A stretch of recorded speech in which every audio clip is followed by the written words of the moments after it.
Hello everyone, I'm Dan Pinchbeck, I'm the creative director of the Chinese Room, and this is the Dear Esther developers commentary. Hi, I'm Robert Briscoe, I'm the artist on Dear Esther. And I'm Jessica Curry, and I was the composer on the game. So what you're looking at today is a remake of a mod. Dear Esther started off in 2007 as a Half-Life 2 mod that did really, really well in the modding community, which was fantastic, and as a result of that attracted the attention of Rob, who worked as the primary developer on a Source remake of the game that was released in 2012. And this year is another remake where it's been updated for a cross-platform release, and we wanted to add in this developers commentary just to give you a bit more of an insight into some of the ideas behind the game as it came together.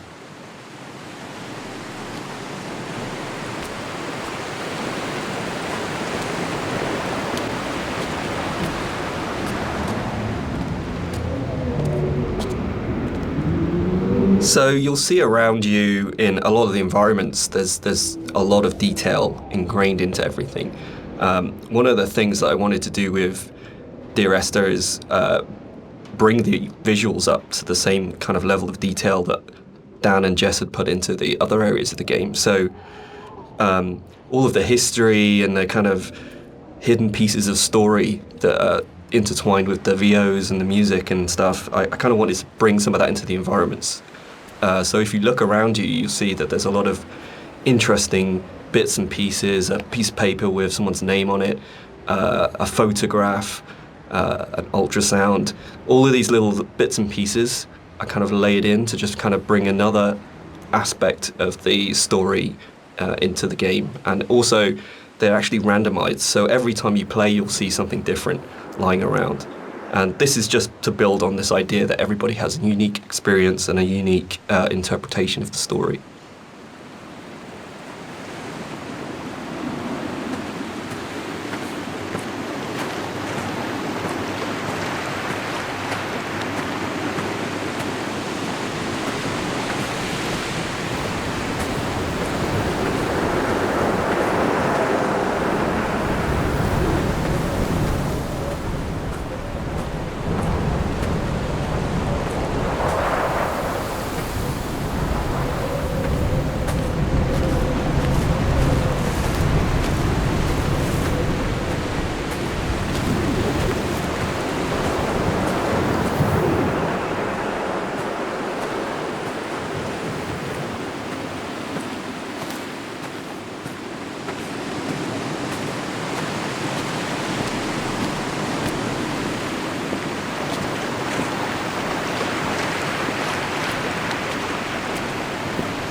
Part of the point about the whole game, I think, was this idea that rather than having a linear, straight-through version of the story, that we could have multiple story units for each place you were. And I was really interested in this idea of how you can open up that space that people can interpret.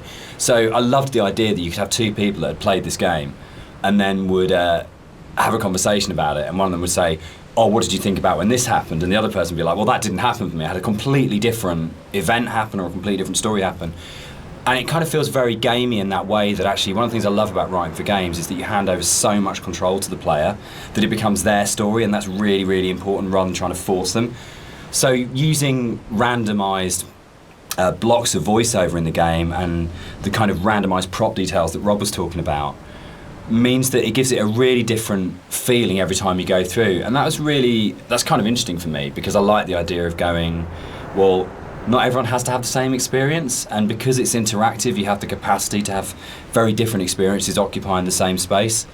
So yeah, but balancing all that then becomes an absolute nightmare. I think it's nice though, because everybody gets a personal experience. Like, I love reading the forums and seeing how people come and they sort of tell their story and what they interpreted of it, and then you see other people discussing what they thought of it.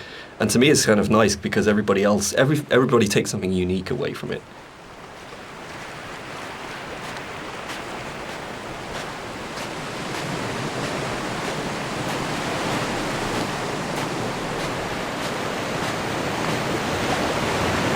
When I wrote the music for the mod of Dear Esther, there was absolutely no budget whatsoever for live players, so all the music was sampled. But one of the good things about that is it actually forced me to be quite creative about how I wrote the music. So with my background in sound art, I wanted to use samples in a different way that wasn't just using it to sound like a violin. I wanted to time stretch and manipulate samples to make something different and strange and quite unique. But then when we got the Indie Fund money, I had the amazing opportunity to re-record the music with live players. And that was so exciting for me, actually, because that's where it comes to life. And I thought long and hard about whether to write new music, going from the mod to the commercial version. But actually, I decided that my initial and original emotional response to the game was probably going to be the strongest response and reaction that I had. So I just literally, the music that I'd written for samples, I then wrote out for live instruments. But what they bring to it is transformative, actually. And I think The Beach is a really good example of this, where, you know, you have these awful samples soaring away, and then you have the string quartet playing this very bleak, very sparse music, and they bring the presence of the island immediately to it, and it comes to life. And that's the exciting thing about it. It wasn't a huge budget, but just having that experience of working with the players was just magical.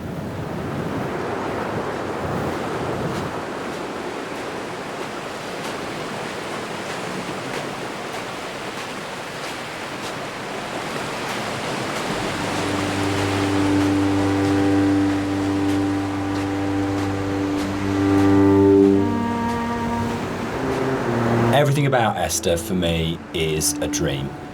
The landscape is not an island, it's the dream of an island. The music is like music that you wake up because you've heard in your sleep, but you're not conscious of hearing it.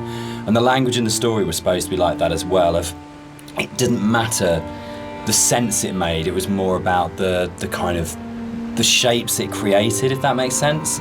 So that the words would kind of were like being in water, like listening to something underwater. It'd be this very dreamlike, symbolic, poetic thing. And it always had frustrated me in games with game writing. This has really changed quite a lot. There was never any space for poetic language. It was very exposition-y, very descriptive, very direct. And you'd have like art and audio would have these amazing creative spaces they could explore. But when it came down to actually writing, you just had to basically go into the room, describe the character, tell the player what to do. And it just seemed like the most boring thing you could do with words in a game. And why couldn't a writer have the same artistic freedom as a visual artist or an audio designer or a musician, in terms of being able to say, isn't this just about creating this kind of emotional tone, this emotional space? And it's really, I still love that about the game. And it's one of the things I love so much about Nigel's voiceover, is it has this really odd, disconnected, kind of dreamlike quality to it, where you might finish the game and not actually understand anything that happened, but you'd been carried along in the flow of it. And without any kind of sarcasm at all. I get into trouble saying things like this. The same design principle applies as this to Halo. It's 30 seconds of fun, or 30 seconds of depressing engagement, I guess, in our case. But it is about that loop of being in the moment in the game constantly, and that's actually the critical thing that matters.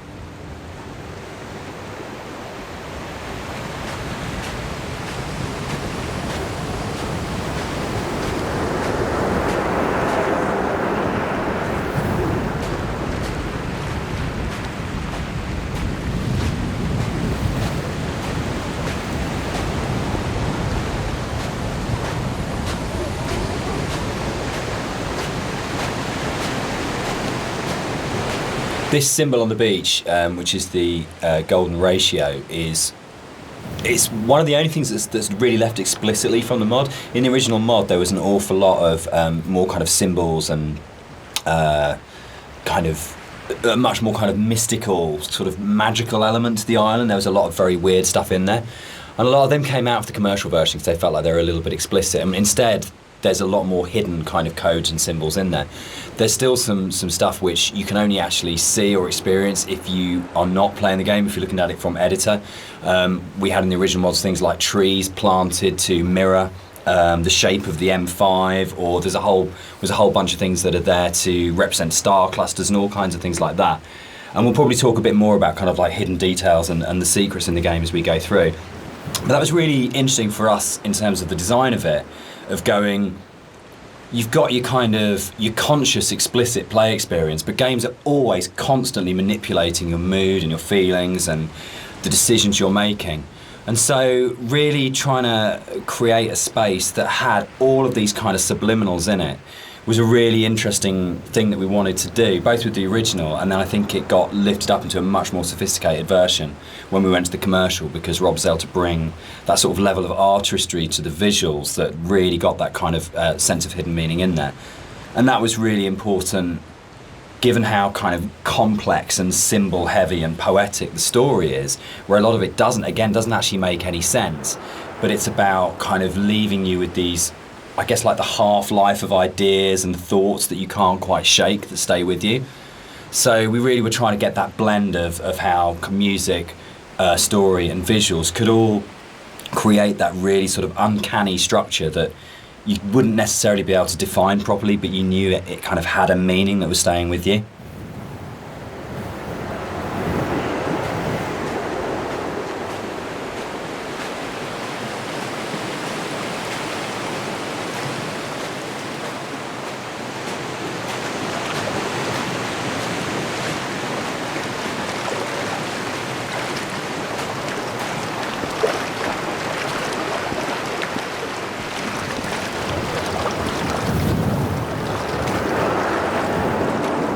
So something I wanted to do as an artist was create some kind of reward for the player when they explore the island.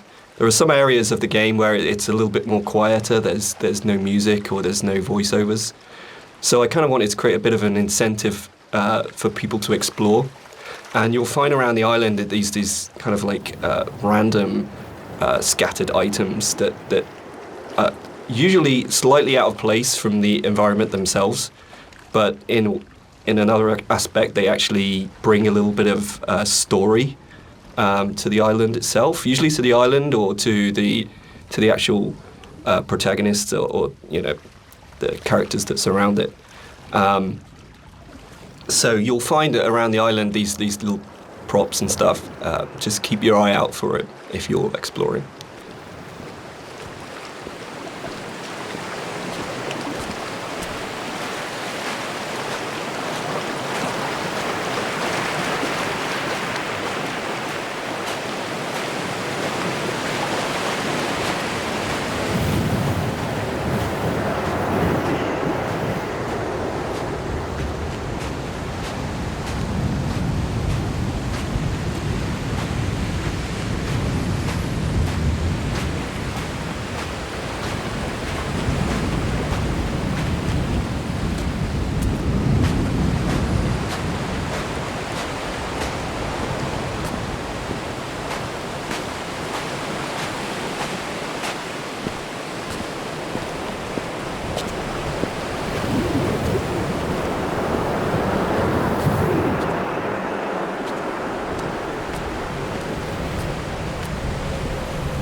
So people have asked why the Dear Esther's set on a Hebridean island.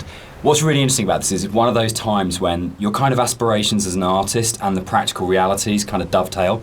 We knew that we had to have some way of limiting the player from disappearing off the play space, and when we made the original, it was a mod, and because it was a Half-Life 2 mod, you kind of had Eastern European city, spaceship, or blasted desolate landscape were your three options if you didn't want to start making any other assets. So it started off with these practical constraints. We don't want to set it on a spaceship, we don't want to set it in an Eastern European city, so it's got to be on this kind of like this desolate landscape. And we want to limit the player, so an island seems like a natural choice. And it's really interesting how you start from that, and we had this big lump of clay on a table that we were carving out paths and things for annoying the cleaners and things like that. And Jess and I were talking, and Jess started making sort of snippets of music to kind of go in there. And then all of a sudden we just went, oh, that's the story. Oh, that's what happened here. But it really started, I think, from the place. And when we started looking at photographs of Boré, we started going and reading some of the history behind it. suddenly that was it, and it just was really, really naturally became, this is the place, this is what happened here, this is how it feels, and then everything else kind of coalesced around that. Yeah, I think as an artist it made my job a lot easier, because those islands are so kind of like, the environment is kind of hostile. You're out there in the Hebrides, you've got this kind of like inclement weather, you've got cold, rain, snow. It's a very kind of, it can be a very depressing place to be at times, but it's also at the same time very beautiful, and it's this kind of like stark, bare landscape that has this beautiful surroundings. So it's, in terms of art, I think it really helped me to portray a lot of the themes in Dear Esther. And there was a natural fit with the music as well. It suggested a musical style, which was really key, I think.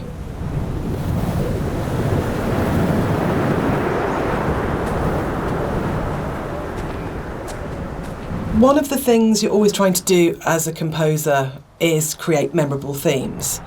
And a slight confession is that probably the most memorable theme, which is Remember in Dear Esther, wasn't actually created for the game. Rob's looking shocked. So it was actually from a piece of choral music that I'd written years before, based on a Christina Rossetti poem called Remember. And one of the things I was talking about earlier was how I didn't have any budget. So I had this piece of choral music, and I thought, hang on, this is absolutely perfect for Esther, but I don't want to use all of it. So the only bit that you actually get in the game is the first line of the choral piece of music. But that actually went on to form the main theme of the music that I wrote. And I think for me it's really interesting about how things that you've written earlier, years before, sometimes come in really, really useful and fit. So I always tell people and students not to despair if something doesn't get used or doesn't work at the time, because actually there'll come a place or in a time where you think, hang on a minute, I've got something that fits. So in terms of that memorable theme, the Remember theme gets used in multitude of different ways during the game. And one of the things it does is helps you to identify the kind of psychic place that you're in the game. So the theme is played in lots of different ways, and actually you'll notice that as you go through the game, it becomes more and more broken and more manipulated and broken down as the player goes through the journey and as you're psychologically struggling to get to the end point in the game. So music's really, really useful for highlighting the psychological mood. And we talk a lot about psychogeography, which always sounds a bit pretentious, but actually I think it's really important to what the three of us did in the game. Yeah, absolutely. Dan, maybe you want to talk a bit like the about core that. kind of idea about psychogeography. If you're not in the place you're in, is not the place you're in, or you create the place you're in. It's not just as you're here and then the landscape's out there, but you don't navigate like a city by street signs and by those kind of formal things. You navigate it by the things which are significant to you in the way that you've lived in that space. And I think that was really kind of key to, I think it's really central to how the fusion of art and story and music come together in Dear Esther, because it's not a place where we're going, right, we have to lead the player up here because it's a natural formation, and then you would naturally have a piece of music here because you come around a corner. But the story, music and art all work around the idea of what's going on in the narrator's head at this point. How do we represent his emotional state relative to this landscape? And again, it's that idea of the game is, it's a dream of a place. It's like the idea of it being a fever dream or a coma dream, which obviously ties in a lot with the kind of story, and we'll come back to in a lot more detail when we get to the caves a bit later on.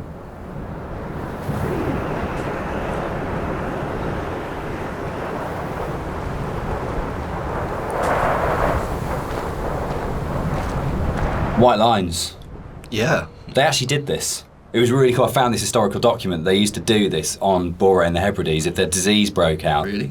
they'd actually chip out and expose the chalk. So if you're on a boat and you were coming to the island, you know not to land because it was infectious, which is the coolest, most amazing. It's one of those things where you go, it's almost impossible as a writer to come up with something as cool as that. It just has to be something that was actually done. And it's so sad as well. And I love this bit and the fact that we can do it because it feels really real because it references a real thing. And I know there's something really special about that, but it was always one of those bits in the game that I thought, we've got to be able to represent this somehow. We have to be able to get these things in here. Yeah, I mean, that's really interesting. I actually didn't know that was actually based historically in real life, but that's really cool. Because I mean, my thing about the White Lines is that it was this completely surreal thing, but also it was kind of it just added to the landscape. It's like, whoa, what the hell is that? And putting that into the game was kind of challenging, because to me it just seemed like, oh, it's going to be really hard to pull off in a way that's kind of realistic. But then when you look at the kind of art style of the game, it's not really a realistic thing. Like, everything is half imagined. So in that way, it kind of really fit into the landscape, and it kind of creates this amazing sort of landmark that you see in the environment. And I just found it really interesting to hear about that. Yeah. I think it's one of those things where it's not a realistic place. And I mean, no game is a realistic place anyway, but one of those things where understanding that you're making something which isn't real, and you have that kind of capacity to explore it artistically. And we'll come back and talk about sort of like it not being realistic, I think, in a little while. But that's really, really important, because then you can say it's about what these things kind of represent or how they make you feel as a player, not about going, is this accurate? And I get really inspired by sort of doing a lot of research into kind of history and things like that with all of our games, because you can just find those things that just kind of like speak to you. But it's amazing, you can find that in like an 18th century book and go, that really speaks to me now, that has meaning now, and that's fascinating, I think.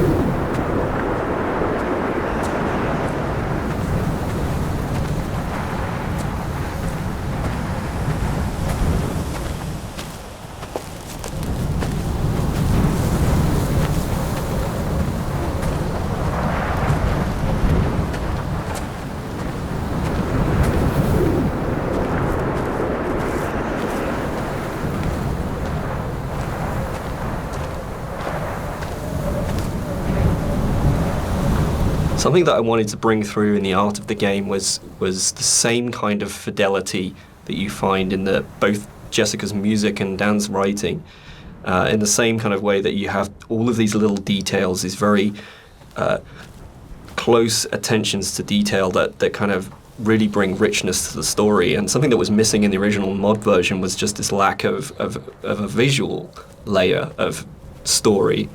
And something that I did throughout the art of the game is to add in all these little details here and there, little bits of story, little links to certain things that you may or may not hear or see, just a layer of richness in the world, and give you some kind of reward for exploring. So keep your eye out as you look around.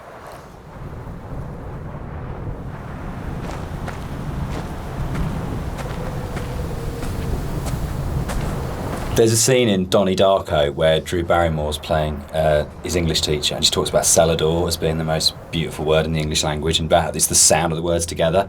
And Dear Esther actually comes from the introduction From a Faith No More song, the Crab song on the first album, Introduce Yourself. And there's a point where, I think it's Chuck at that point as the vocalist before Mike Patton, just says, Dear Esther. And it really lodged with me, because the sound Dear Esther just has a really amazing sound to it. And I think when we started making it, and the idea of it being these series of letters to someone came through, it just came straight back out of going, that's just a really beautiful sounding combination of words. And I think that really sums up the whole approach to the writing in Dear Esther of what's the most beautiful combination of words and images we can put together, and to do it that way rather than writing a traditional plot as such. So yeah, Dear Esther, Faith No More and Doom, that's where it comes from.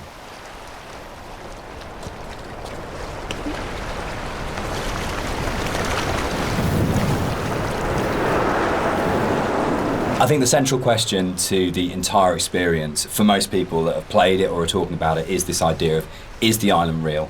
Is what's going on a literal event of a man walking across a Scottish island, or is it a dream that he's had?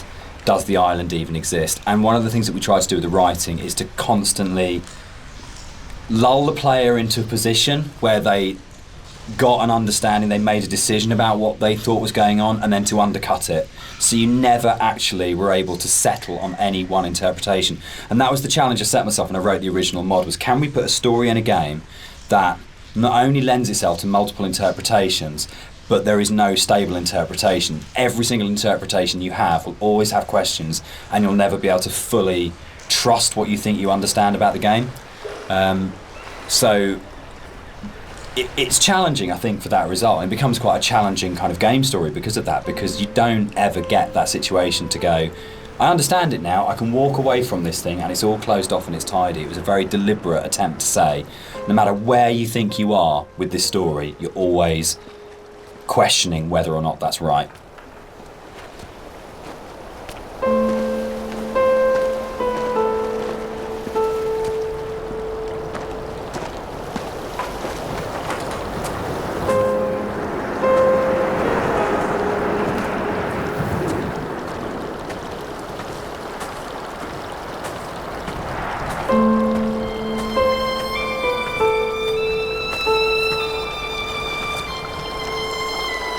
One of the things that's been most commented on with the audio and the music in Dear Esther is how sparse it is. And that was a really deliberate tactic. I wanted to leave room for the player to think and to dream and to wonder and to put their own interpretation into what was happening. And I think the problem with so much modern media is how bombarded we are constantly. It's the kind of MTV, flash in your face, constant music.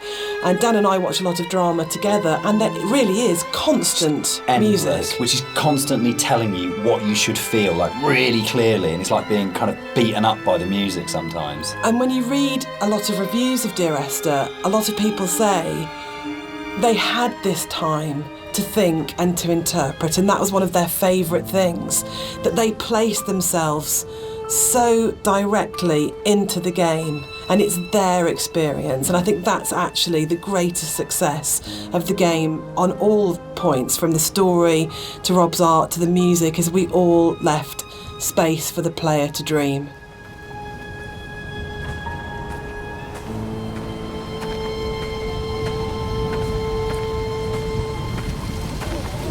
So there's a lot of places in the game where you see a lot of strange things, and this is very deliberate. One of the things we wanted to do is just kind of like not spoon feed the player every little piece of story. We kind of just, some things are literally just in there to just kind of let you think and let you decide on whatever you want to bring to the story yourself. So it's kind of like I approached it like an impressionist painting, where you've got like this kind of very vague outline of things, but if you stare at it enough, you can kind of like fill in the spaces, and kind of the image comes together on its own. So a lot of these kind of strange pieces of geography and stuff, that's really kind of deliberate in some ways, just to kind of keep the player's mind open and kind of bring their own interpretations of the story through that.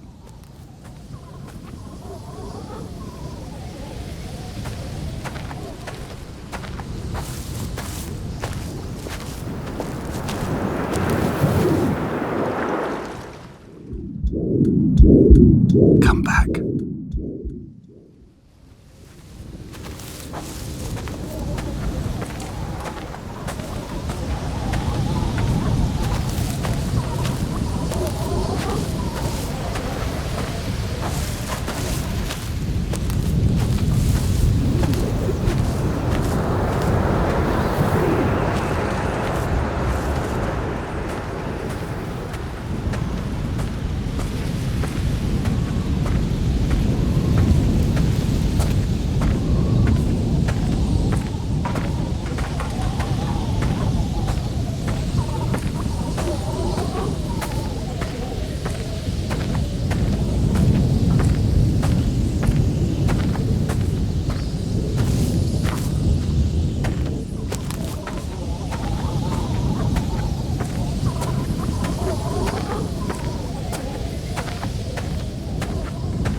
I was originally thinking about how to write the music for the game, I suddenly realised that you don't see anybody in the game, and the most important character as such is the island itself.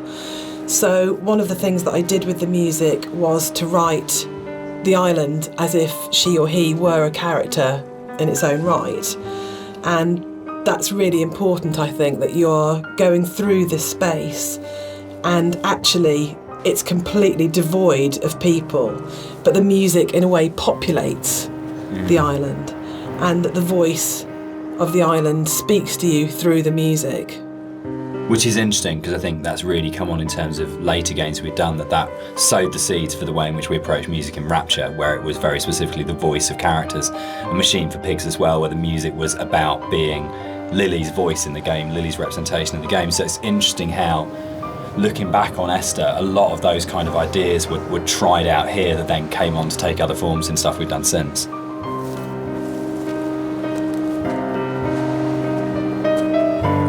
All right, let's talk about walking.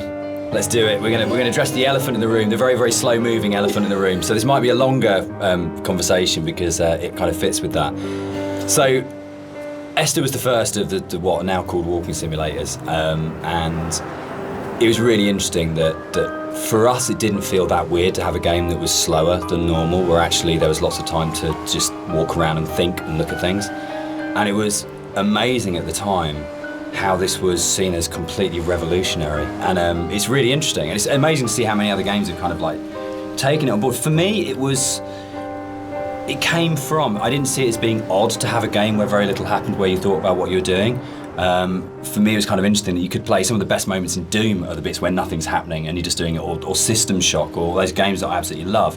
Those quiet moments were the really powerful ones. But Esther is definitely slower than a lot of games, and I think that's actually why it's lasted.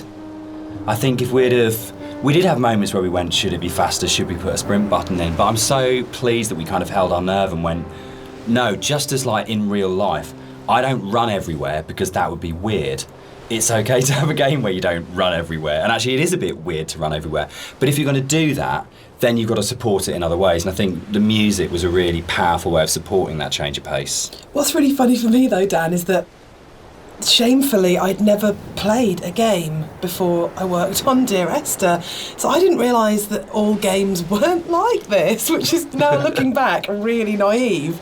But I didn't realise that games didn't have, always have, this slow pace, and I thought there were lots of meditative games out there, and that actually wasn't really the case at the time, and that's exploded since. But in terms of the music, supporting that pace that you'd set emotionally felt really important. So if you listen to the music, actually the BPM is at a very slow walking speed, and it just almost, there's a lot of things now that say it's called entrainment, that it slows your heartbeat, or it can speed up your heartbeat when you listen to music. And actually I think what the Esther music does really successfully is it makes you almost accept, and more than accept, that speed. You actually start to feel that's the pace of your journey, and that I really like that about the music actually. It makes you just comfortable with that pace too.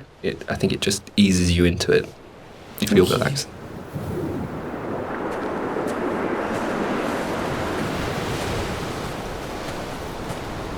The radio mast in Dear Esther was obviously there as a really important kind of design feature, as well as its place within the story. And that, I think, came from, it was really interesting, it being a Half-Life mod to begin with, and the Citadel in Half-Life 2, that it tells you how far you are through the game. You're always looking up to the skyline, am I closer to the Citadel, can I see it? And it lets you know how near you are to the end of the game. And it was really important because Esther's so open in a way, and because there isn't this, you're not using kind of shootouts or kind of gating it with combat encounters to kind of constantly keep you moving.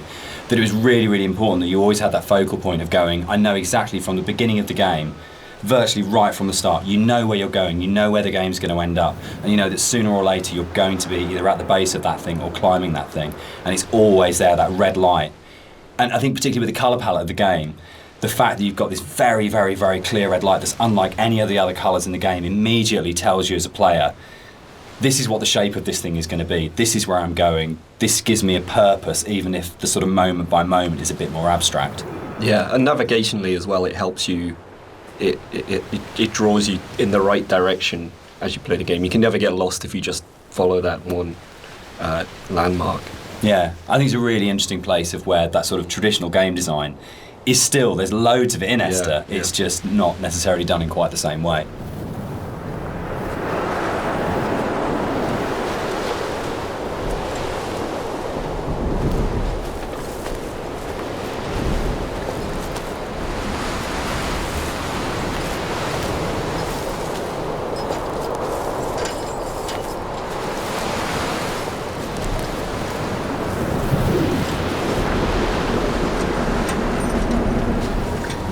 So something you'll notice as you look around the environment is, from a distance you see the landscape. It's kind of a beautiful place in some ways, but something I wanted to bring to the game was that there's this second layer beneath the surface. Whereas if you look at things closely, you see that the actual island itself is very polluted. It's kind of very rotten. Everywhere you look, every rock, every grass surface, it has this layer of filth on it, and it's kind of been put in there just to kind of emphasize further that this island's a really unpleasant place to live. It's like if you scratch the surface, you see like just how corrupt this island is.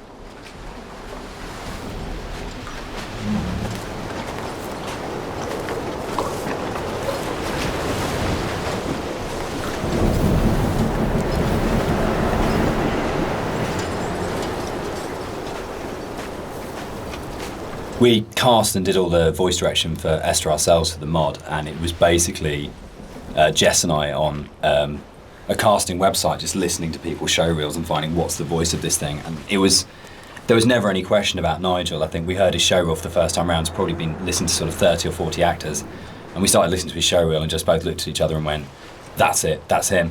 And it was amazing when Nigel came in. We had, I think, a day and a half to do the whole thing. And he just did that amazing thing that really, really great actors did. If he just walked in, got in front of the microphone, and more or less did the entire thing in one take. And we did hardly any retakes on anything. It just felt like his instinct for the character in the game was so strong that he just, without virtually any direction, just came in and just got it. And one of the hardest things with the voiceover that we did was when we went from the mod, which had 3 potential narrative units per cue, to 4 potential narrative units per cue, was not only finding new bits of writing that kind of complemented and played off what was there in the original mod, but for Nigel to come back in, nearly 5 years later, and to just re-find that voice in exactly the same way and deliver it in a way that fitted in and complemented it was a real testament to his ability as an actor, I think.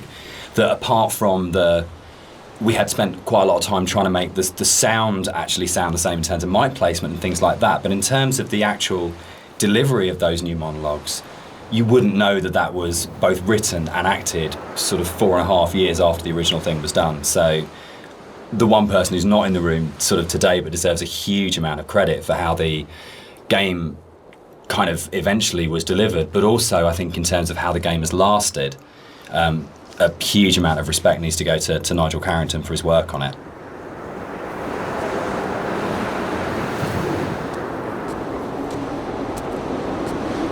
So this hole in the ground was kind of a difficult thing in some ways. It's a bit of a challenging aspect of the game. Because,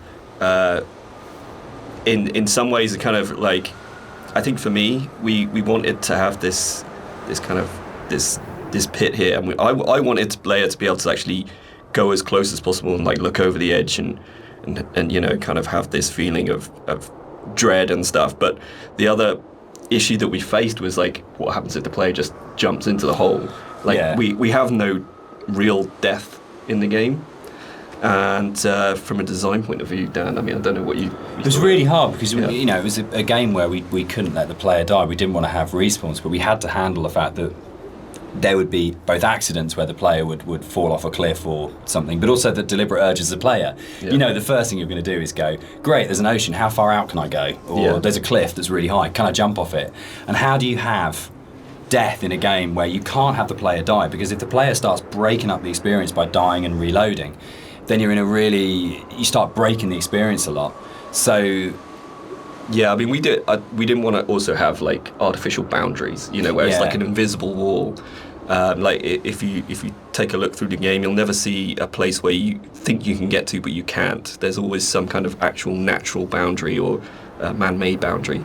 So yeah, that was the other thing. We didn't really want to create this invisible wall around this thing. So it kind of, the whole drove the way in which that sort of the very weird audio visual, probably one of the most dreamlike bits in the game, where if you do die and you get the kind of the heartbeat and the strange flashes of visuals. And I think in a lot of ways, if we hadn't had the hole there and we hadn't had a place where we go, right, players will jump in this hole, we have to start from that basis, they will throw themselves down this hole, it kind of gave us the impetus to really, really focus on it. And I think the stuff like the drowning deaths and the cliff deaths are strong because the hole was there. And I'm not sure if the hole hadn't been there, whether or not we'd have arrived at that way of handling it, which I'm really proud of. I think it's a really incredibly creative, interesting way of handling a player going out of bounds and of actually being able to reset the game when the player's basically done something you ideally wouldn't want them to do.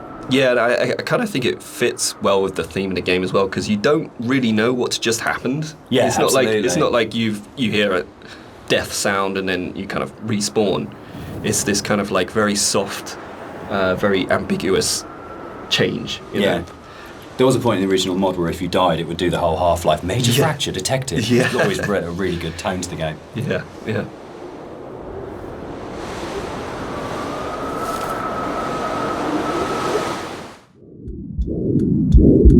Come back.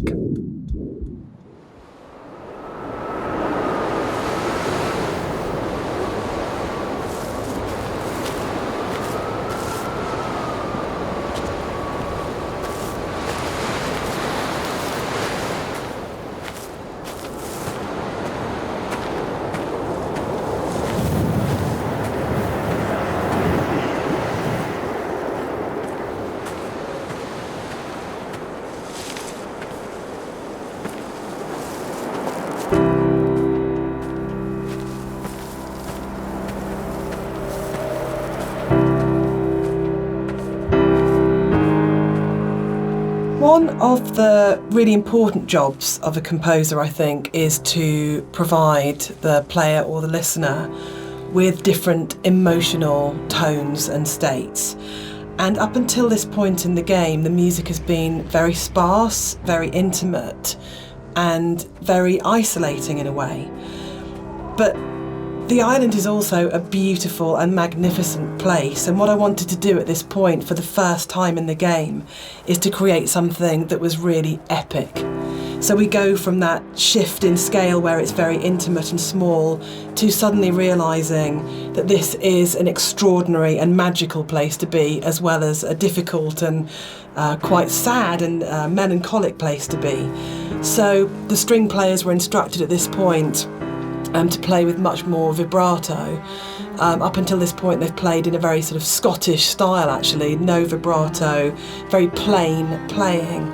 But this was a really beautiful cue to write actually, because that has that scale. You suddenly realise that the island is really big and you have this beautiful vista, and the music then shifts so the player can actually just for a moment, I think, enjoy being where they are. Yeah, I think that's it. Can I? Yeah, I was going to say, this is actually one of my favourite parts of the game. It's just where everything, all the elements kind of come together perfectly. You've got the music, which is just epic, as Jess has said. You've got the landscape, which is kind of like this big open space. You've got all the little bits and pieces that I put into the detail of the environment, like the movement. There's leaves blowing around, there's the clouds in the sky, there's the mist rising off of the grass, and then you've got Dan's voiceover coming in there, and I think it's just like all of these elements coming together and just in perfect synergy, and just kind of, it really brings chills up your spine.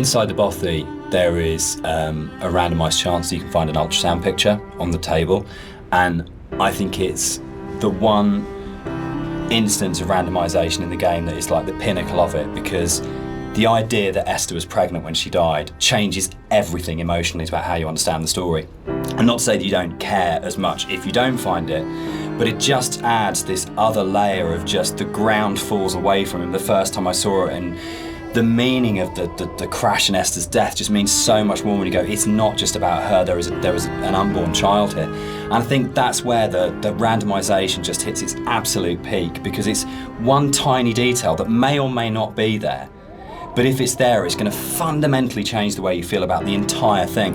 And that's the strength that the randomisation elements in Esther kind of provide, that you go, you're likely kind of feeling about the story and your understanding about the story can be changed so absolutely by the occurrence or not of one tiny little prop detail. And that's something which, those moments I think are what make it really, really special. So it's for me, it's almost like the most important prop in the game, because when it happens, it's so profound. Yeah, and it's again, it's just something that makes each playthrough more personal, I think. This is what I love reading about, people finding these things and going, holy shit, I've just found this one thing that's going to change it. That's changed my interpretation completely. Yeah, absolutely. So as you leave the bothy and the seagull takes off, that's the one jump scare in the game, which is kind of interesting, because when we made it, we kind of had to, we kind of called it a ghost story, but there was no intention really. We kind of wanted this dreamy, hallucinatory type thing. But when it came out, people started coming back and saying, this game is absolutely terrifying. I was really, really frightened. And that was really amazing. And I think it's because nothing happens. We're so trained in games to go, there's stimulus all the time, that if nothing happens, you're waiting for something to happen. And kind of, I tend to go back to again and again the whole sequence in Dead Space 2 when you go back to the Ishimura, and it's like the best bit of Dead Space 2, because for what feels like hours, but it's probably only about 15 minutes, nothing happens and no necromorph comes at you, and it's absolutely terrifying because it's just this space and you're just left in it. So I think the kind of the bird here is really interesting because it can actually really, really make you jump. But I don't know if that was part of why people were saying that the game was really scary, but it was a real surprise when people started coming back and saying, this is a frightening game. And I don't know how much of that is to do with the ideas in the game are frightening when you think about them, and how much of it is to do with just the emptiness and the lack of kind of things in the game make it a really quite stressful or quite frightening place. But it was a real surprise, I think, that sort of reaction from a lot of players when we shipped it.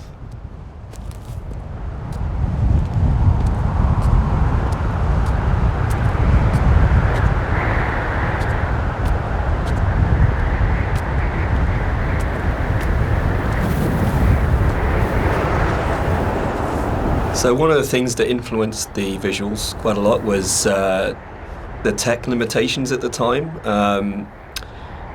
and also the kind of themes of the game. Like, tech-wise, we were never ever gonna kind of achieve photorealism, and I think that was a good thing. I mean, really, it made us sort of stretch out into other areas, and for me as an artist, it kind of made me think a little bit more creatively. I did a few tests at the beginning, and when I realized this wasn't possible, I kind of went back and I kind of did some research on different styles, and one of the ones that really struck me was this kind of impressionistic painterly style, where it's kind of like there's just enough shape and color there for you to form an image, but a lot of it is just your imagination. It's kind of like the believability of the environment is in your mind. So this is something that I really wanted to bring over into the game, and you'll see a lot of landscapes that kind of look very surreal, very kind of unreal, and that's mainly due to this impressionistic style.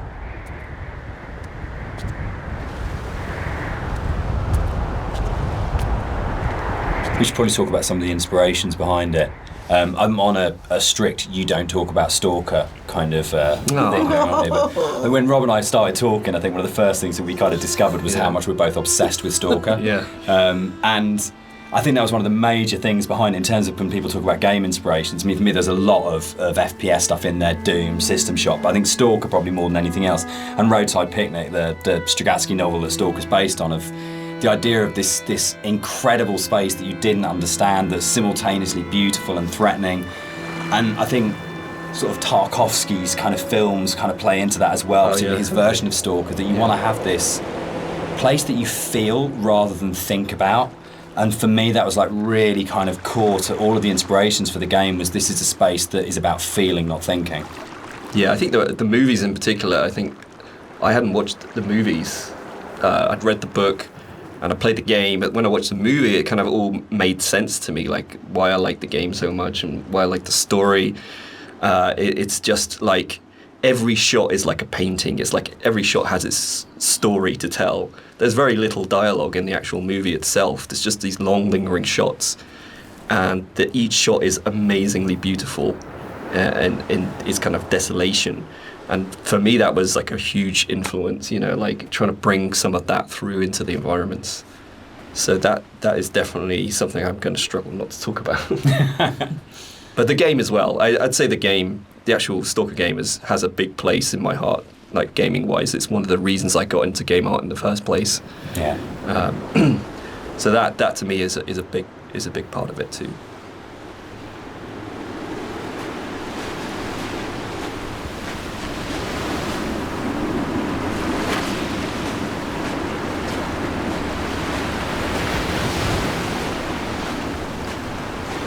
One of the more interesting and challenging things to do in the visual side of things is to kind of create an emotional connection with the player.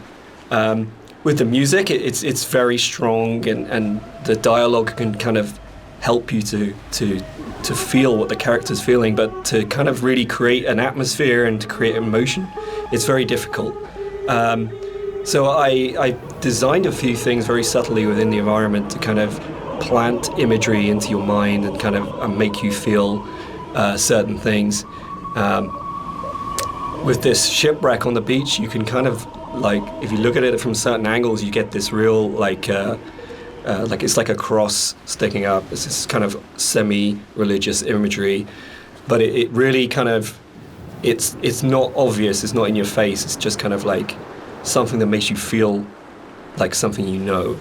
And so like there's a lot of deliberate attempts in the game to recreate that feeling, and it's kind of hard to point out in many other places, but it's done in a way where every single rock, every single plant, every single cliff face has been deliberately placed and designed in a way to try and make you feel something in the game.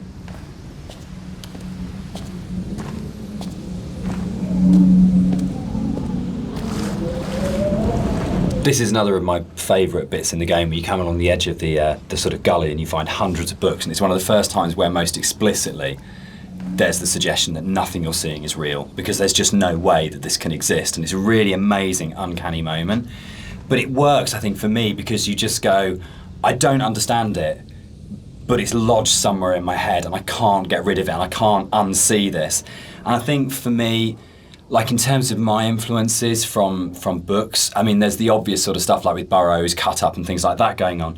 But it comes to the kind of books that I really love, that like Roadside Picnic, or the other one by the Strugatskys as well, I absolutely love, is The Ugly Swans, that's just full of these images that you go, I don't understand, I literally have no idea what's going on here, but I can't shake it, it's just got its hooks in me. And I think more recently you've got books like Jeff Vandermeer's Annihilation does this so well, where nothing is understandable, but you feel the logic, but you can't understand the logic, but you feel like the logic's there. And that, I think, is a really powerful thing that games are so good at doing, of creating these things. And I think where a lot of game writing for me becomes kind of the wheels fall off it, is that they have these amazing ideas and then suddenly there's this huge rush of going, right, we've developed this mythos and we've shown you all the tips of the iceberg, which are really interesting, but now we're just going to show you the whole iceberg. And actually that's never that satisfactory as a player, because it robs the mystery. And I think the best game writing is those kind of moments where you go, I feel like there's something just outside the edge of my vision or just on the edge of my hearing, but it's the confidence to go, that's it, that's all you get, and the rest of it is up to your imagination. And I think it does loop back to games like Stalker. I think Skyrim at its best does it so well, where you just have these moments where you think, I want to know, but it's going to be down to my imagination to draw those things. And the player's imagination is the most powerful thing you've got in your design kit. There is nothing you can put on screen, there is nothing you can do with audio, there's nothing you can do with dialogue that will ever be as powerful as the player's own imagination. So if you oversell the idea and oversell the image, what you're actually doing is you're kind of not only robbing the player of the opportunity to invest in the game, but you're also fundamentally opting for a weaker tool than what the player can bring to the experience themselves.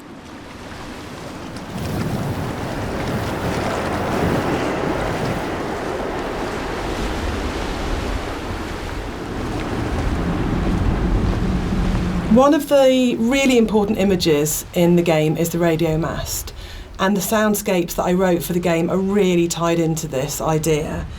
So it's the concept of the tortured sounds that they're so broken down, they're so manipulated, and it really is supposed to represent the inner state of the protagonist at this point. It's that fractured understanding. So it kind of works on two levels, actually. We have the narrator who's trying to understand the journey that he's on, and we also have the audience's journey and their struggle for comprehension to understand what's going on in the game. So this distortion, this breaking down, this fragmented, kind of tortured sound really ties into the idea of the radio mast and that idea of communication, actually, that the game is trying to communicate something to you, the narrator's trying to tell you something, but it's so difficult to understand what that is.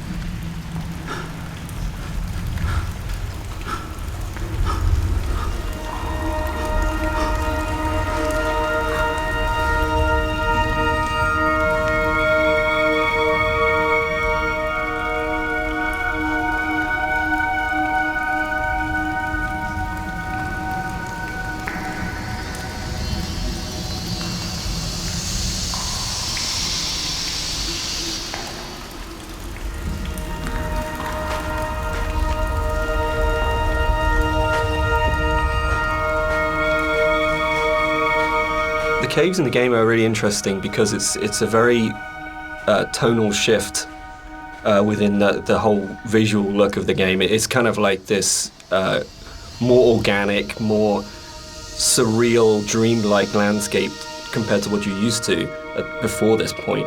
It's we kind of used the visuals and this kind of unreal theme very subtly, but here it's kind of at the forefront. And it's, to me, has kind of been designed as this kind of journey through the inner self, through the body, and it's really designed to be a very different experience compared to the rest of the game.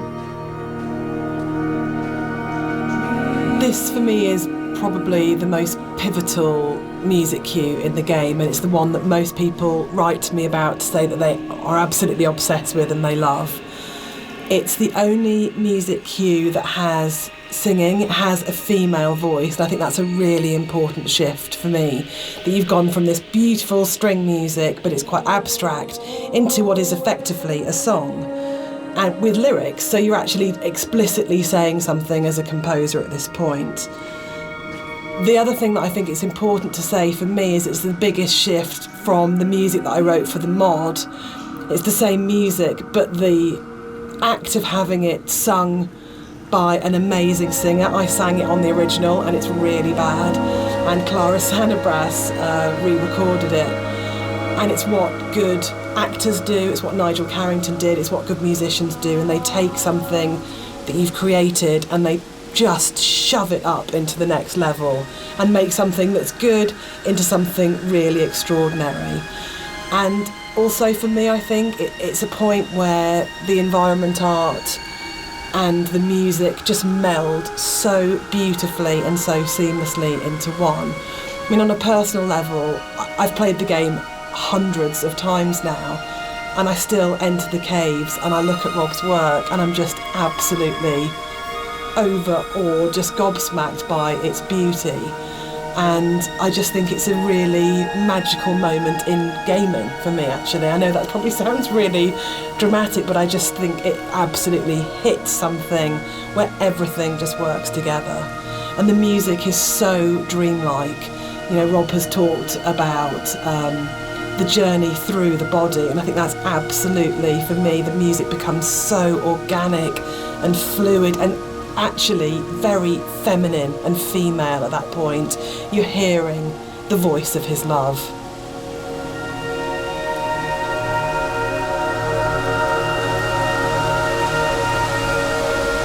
I just want to say that I think you can divide caves and games into pre and post Dear Esther. I think that it was just a way of breaking away from reality into saying what you can do with these spaces that actually makes them this incredibly, much more vividly colourful and much more kind of interpretative and look for it. And it's really interesting that I look at caves now in games and I find myself going, that's a very Rob Briscoe cave. And I think that's an amazing thing to have achieved. So I think it's one of those, it's great paying other people's work compliments. I enjoy that because you never feel like you're being big-headed about yourself, but I think it is, I think particularly it does come again down to that blend between the audio and visuals that just, it's a real high watermark. I kind of, it's one of the areas in all of the games we've made that I'm most proud of.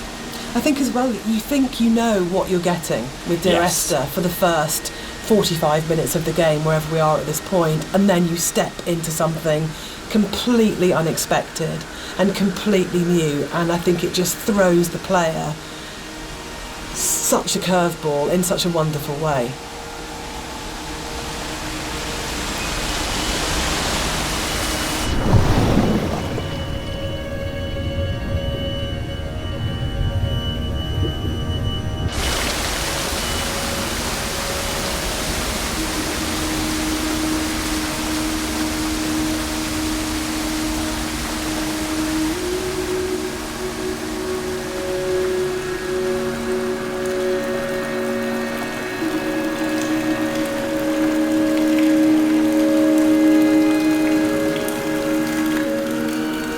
I think when you're designing a game, it's very easy to get very locked into what the system can do. And you're trying to deal with all the different variations of things that if a player does this, then this. And we have to deal with the consequence here. And our lead designer, Andrew, and I talk about this all the time about you might have an idea, but then how does this radiate out throughout the entire system? And you get very caught in the idea of what the system has to be and how robust the system has to be and this kind of thing. And I think what's really important as a sort of a designer, as a creative, is that understanding that actually the real game is happening in the player's head and that the system can be whatever you want it to be, but if the game isn't running in the player's head as opposed to on the screen, then you're missing a trick. You're not letting the game be everything it could be. And I think the great thing about working with a game as simple as Esther in a way is that those sort of consequences of player interaction, there's not a huge number of them in the way that there might be with a very mechanically complex game. So you can really heavily focus on what is the game experience that's being played out within the player's sort of mind and heart at the moment. And there are other, sort of, I know this is a kind of a way of approaching game design that has become increasingly popular over the last few years, and like Journey was a really, really good example of that game company really focusing on what's the emotional experience of playing this game. But I think, again, it's probably one of the reasons why Esther has lasted as long as it has done, because it's not a mechanical exercise, it's an exercise in trying to inspire you as a player to have the deepest experience and the deepest engagement and to really run the game in your own head rather than being something that you're sitting 6 feet away from kind of interacting with. I hate interaction as a term for that. I think it becomes very cold and mechanical and systems driven, and really interaction is completely trivial and pointless if there isn't an emotional engagement with the player and you haven't moved it away from the screen and into the player's head.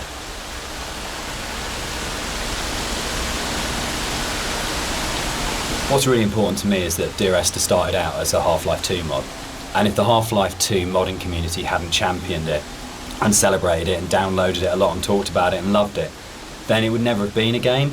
So it's never really bothered me, the kind of is it a game conversation, because as far as I can see it, Dear Esther and like everything that's come after it that's been inspired by it, this was championed by Half-Life 2 modders, and they made it what it is.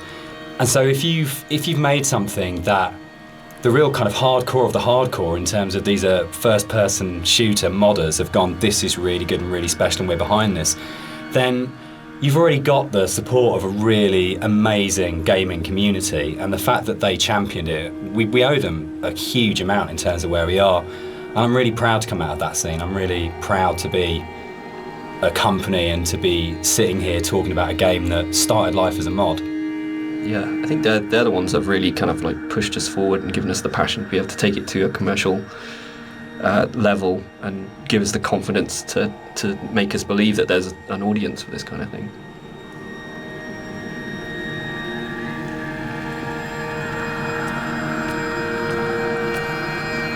Dear Esther was my first foray into writing music for games, and I actually approached it very traditionally, so more as a film score than a traditional interactive game music score. And what's really interesting for me is that the lack of interactivity in the music was never a problem for anybody that played the game. And that's a separate discussion, but there's a big schism between game music composers of how much the music should be following the player at all times in terms of interactive music. But one of the reasons I wanted to say something at this point was that this was my little first journey into thinking about how you write music for games rather than films. So I had this song that was a certain length, and Dan said, well, we don't know how long the player is going to take to traverse through that space. And I thought, oh no, he's right, and slightly panicked. So this was a very simple solution where the song was split in half, and then I wrote some drone music that could just play for as long as was needed as the player walked through the space, and then the second half of the song would seamlessly play. And it's very, very simple, but it's quite emblematic for me in terms of my career, because it was the first time that I had to think about the player. Because with film music, it's so simple. You know exactly what's going to happen when. But this concept of interactivity was so new for me. So I kind of look back at it fondly, because it's quite a basic approach to, compared to something like Everybody's Gone to the Rapture, where that was an open world adventure where I had to really think about the player and their movement through the space. So I kind of look on this very fondly, this moment in the game.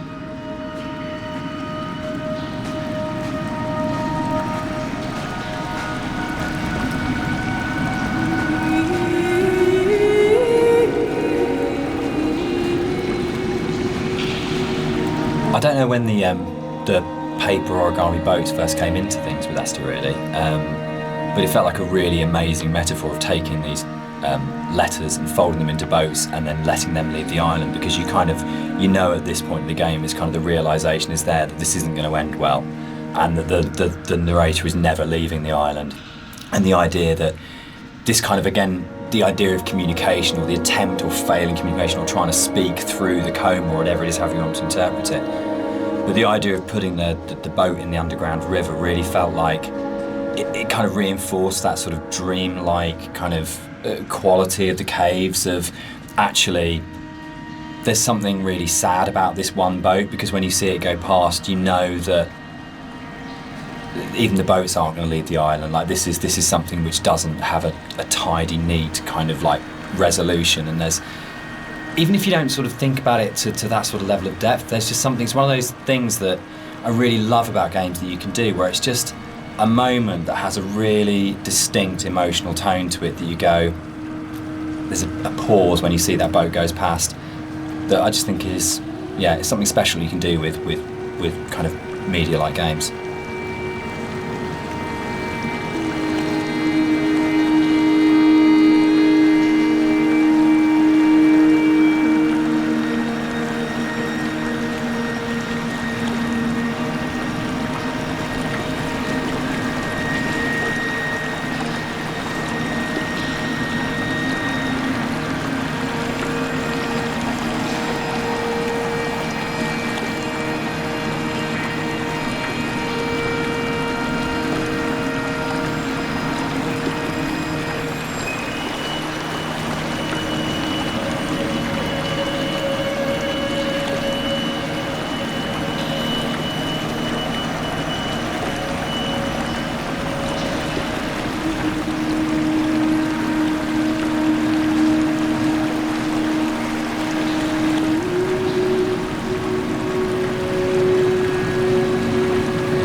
In a lot of ways, the caves were the hardest area of the game to actually write because we knew we didn't want to have much voiceover in there. I think because of the strength of the music, and this goes right back to the original mod, we wanted that to be the voice and for it to be a chance for Esther to speak rather than the narrator. And we also wanted to have this break so when the narrator came out from the caves, you had a real definite sense of something happening and that he had changed as a result of this journey. So it meant it really felt wrong to have a lot of voiceover within there, but then that made it really difficult because then you had like 4 one-sentence lines in there and each one of those had to have an absolute clarity and to really, really kind of work. So I think for me, it was really interesting. It's like the difference between writing kind of fiction and writing poetry. When you read really amazing poets and you have that incredible surgical precision where every single word is considered and placed so absolutely. And rather than being able to kind of, because the narrator rambles quite naturally, you could kind of get into the flow of the narrator's ramble in other places in the level, and this was a real challenge because suddenly I was having to write like a poet of going every single one of these words, every single cadence, every single sound has to be absolutely perfect or it'll just feel like the narrator's voice is intruding on the rest of the experience. So it was, I think definitely the most challenging area of the game as a writer.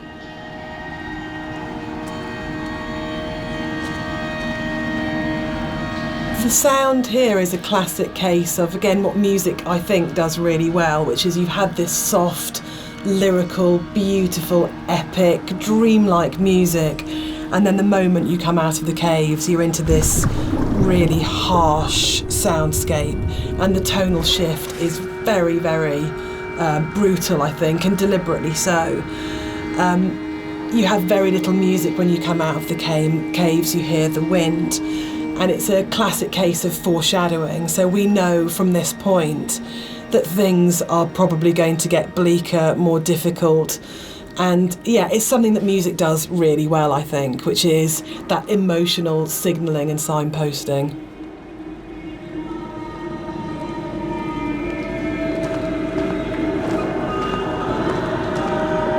This whole area moved, didn't it? The original mod, this was a cave right at the beginning of the caves where everything was written, and it moved to the back end of the level, and we have this long corridor that's full of these kind of it's the point of high madness, I think, in the game, isn't it? Yeah, it's kind of just where you feel like you're losing the plot completely, both like visually and auditory, and you know, it's kind of like this really frenetic moment for me.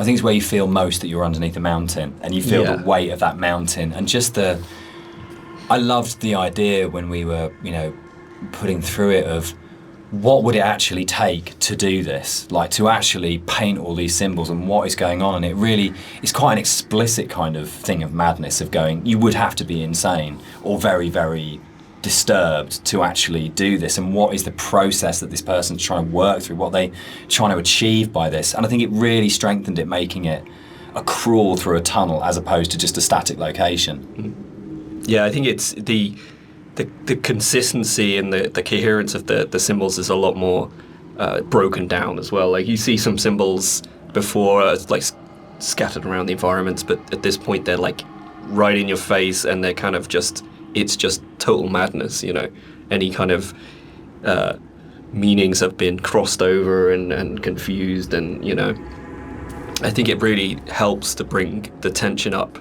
at this point at a level as well. So you're kind of coming out of this dreamlike state a little bit. Yeah, you kind of know that you're getting towards the end of the serenity into something that's a bit more disturbed than that. Yeah.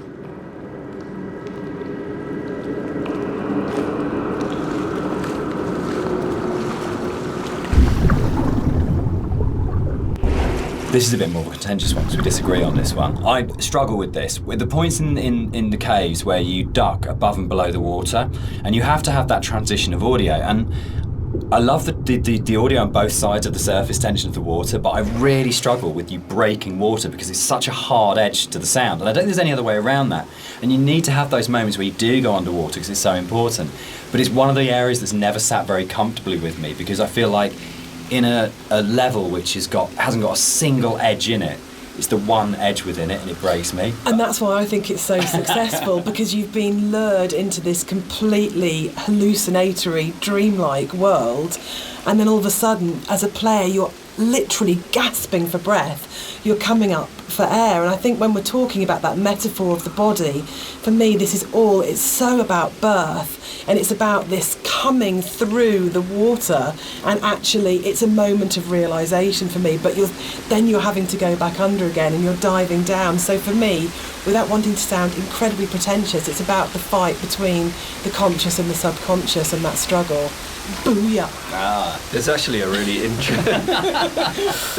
interesting thing about that underwater section there, though, is that, I don't know if you remember, but you had a certain piece of music that plays when you're underwater, and to me, I really like that. It's kind of like, because at this point it's kind of like a very calm, relaxed type of a journey, and you go on the water and it starts to break apart a little bit, and it's almost like, that kind of psychosis is still there. It's not complete bliss at this point, and and it helps to build the atmosphere up to this final jump. So we're both saying that Dan's wrong? Yeah. Excellent. Yeah. That's good. That's the way it should be.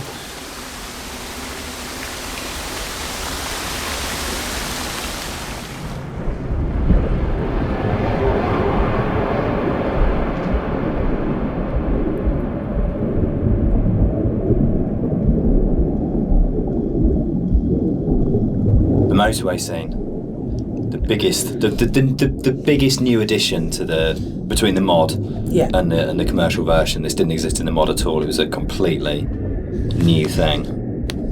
Yeah, it's I wasn't sure where the idea spawned from to have this scene, whether I just sort of went off or we discussed it, or I can't remember. I can't remember. Can you remember? It just kind of appeared, didn't it? And then it was just this kind of. I think for me, actually, I remember being some technical difficulty between the drop and then coming out at the end part, but it was the same thing that we dealt with in the past of like, how do we not kill the player?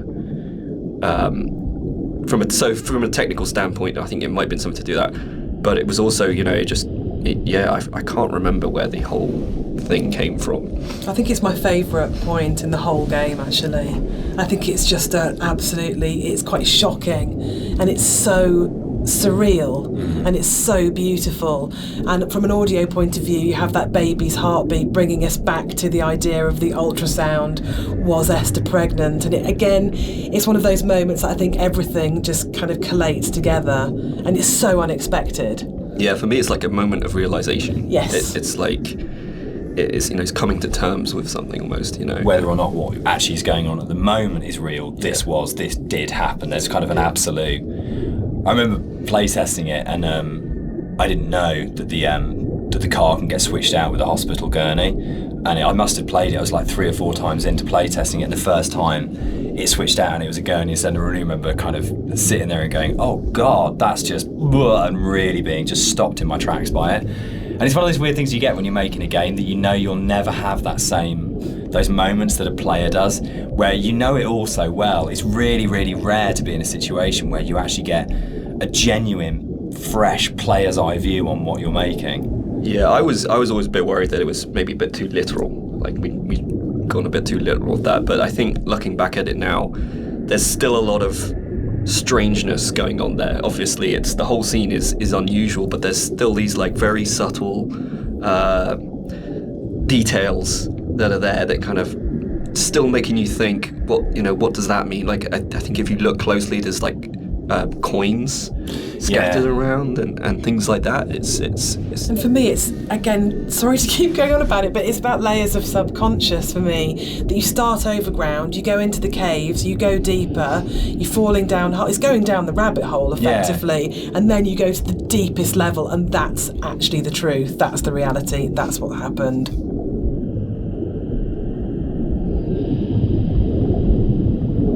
So the admission really is that I did play fast and loose with the geography of the M5. There isn't actually a welcome break services just outside the junction of Sanford, but we also know pointed out to you. Players. I mean, what a thing if you make something that's based vaguely on somewhere in real life. In terms of a compliment, when you're getting emails from players going, there isn't a welcome break there, and people really trying to work out where is this, and whole threads about where on the M5 it is. that's just the most amazing feeling. But I think what I think works really, really well in Esther, and again it's something that I think is really carried forward to our other games, is that a lot of the time we're not dealing with kind of like big, glamorous, amazing, epic places. It's a sort of like a ratty little island in the Hebrides. It's someone who lived in Wolverhampton. It's just outside, a service station on a stretch of the M5. And I think that earths what's going on. Gives it a realness as well, particularly when you sort of put it against the surrealness of the caves. Actually, you're kind of going, this is really surreal and this is really, really dreamlike, but actually I'm talking about, a car accident just outside a little chef, and that playing off those two things against each other. It's like making the ordinary extraordinary. Absolutely, yeah.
This scene for me is like really, really iconic because it kind of brings this idea of the caves being an inward journey through the body together.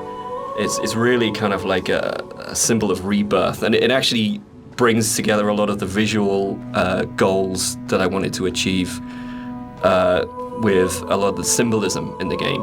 Like, I've talked a little bit about how the environment was kind of designed to provoke emotions, and kind of the impressionistic style gives you just enough information to make you think of things and feel things. But this is probably like the antithesis of this. And the whole feeling of rebirth here is quite strong. I know Jess. Yeah, the music's really supporting that. Yeah. Because she sings always, always throughout, we've got always, always, and then she sings never, and a moment of absolute soaring. It's the climax of the music. As you come out of the water and the music kind of swells, and you just kind of, it is like a moment of change has happened in some way, and it's rebirth, isn't it? For me, it's his moment of clarity and acceptance and understanding of the reality of what's happened. And you're literally moving towards the light at the end of the tunnel. Yes. You're actually doing that as you go through. But the music, especially, I think before the music got layered in, that scene was nowhere near as kind of powerful for me. Like, that kind of just totally made it.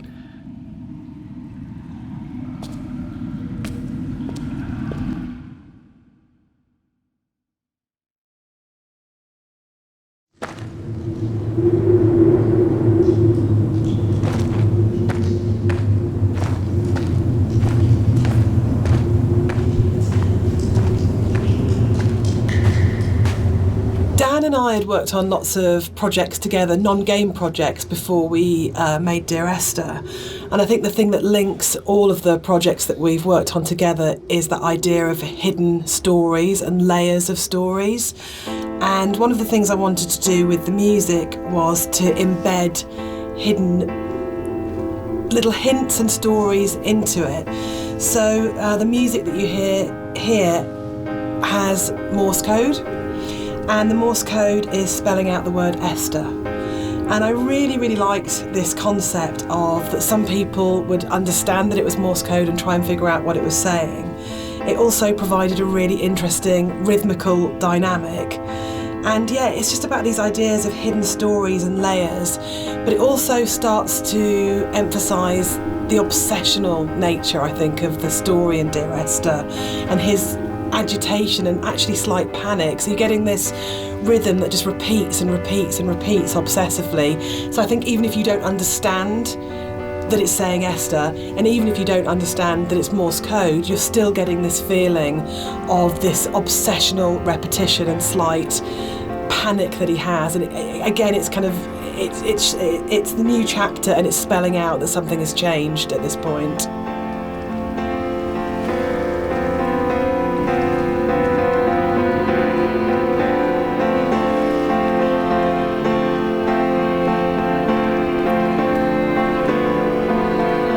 It's probably the level which has changed most from the original mod. I think it's much bigger than the final level in the mod. And one of the major changes in there is in the original mod, the whole side of the cliff face was covered in painting and writing, and a lot of that moved inside to that corridor in the caves where it's really obsessionally painted on.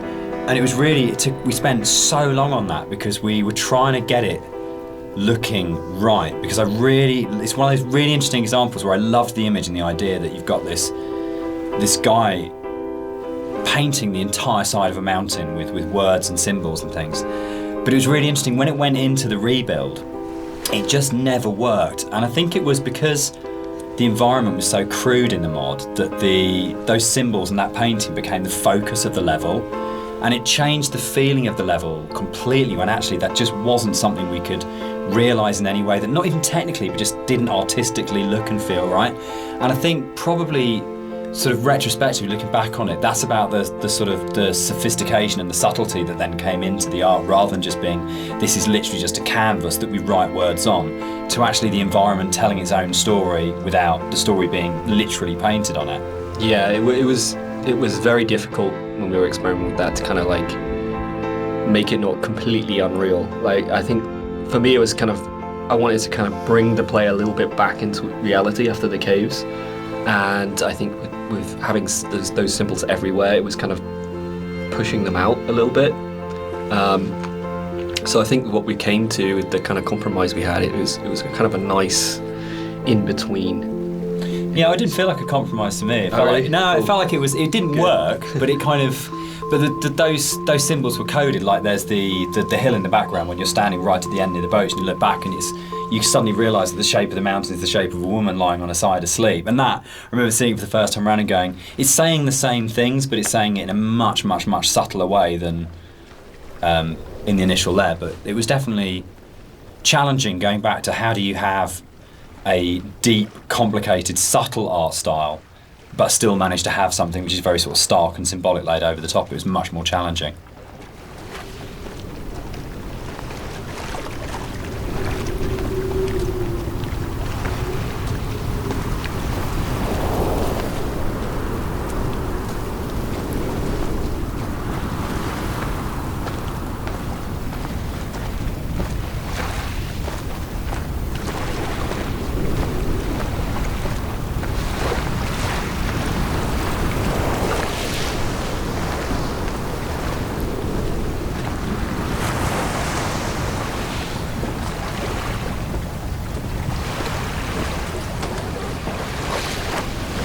I think one of the most fascinating things for me about planning this director's commentary has been that in previous years, when all the three of us have talked about Dear Esther, we've talked about the interpretation of the player.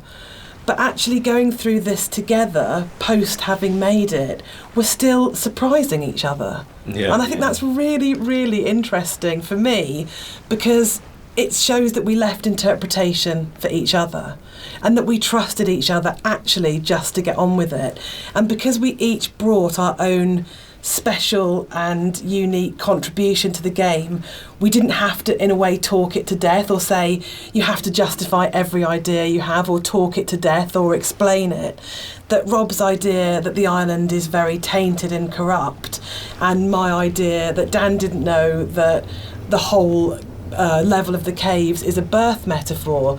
I think it's really amazing that we're still finding out things about the game that we didn't know. I think it was nice when I came onto it, because Dan was basically like, he gave me a bunch of materials, but he left me to my own devices for a lot of it, and we kind of like, I'd finish the level and Dan would play it and give me some feedback, but he was very kind of like hands off at the beginning, which was really nice, kind of.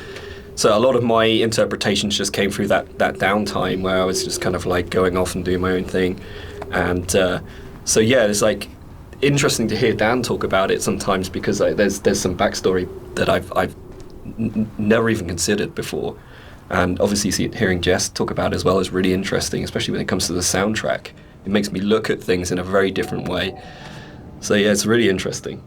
I think for me, like making games is so inherently collaborative, and you have people coming together with different ideas and different takes on things. And in a way, the least interesting thing you can do with that is to structure it all so heavily that there's no space for each individual person to bring what they're thinking to it. And I think the best games, well, for me, my favourite games are ones where you can really feel the personal footprint of each individual developer and aspects of it, and it feels like it has been a genuinely collaborative exercise where everybody has thrown ideas into the mix and everybody is bringing something to the table rather than people are just following a kind of a really structured plan. So yeah, I think it probably is one of the reasons why Esther has had the sort of life it's had since release, is because there's 4 people if you include Nigel, all bringing very different things to it, and it gives it a huge amount of depth for something that's so simple on the surface.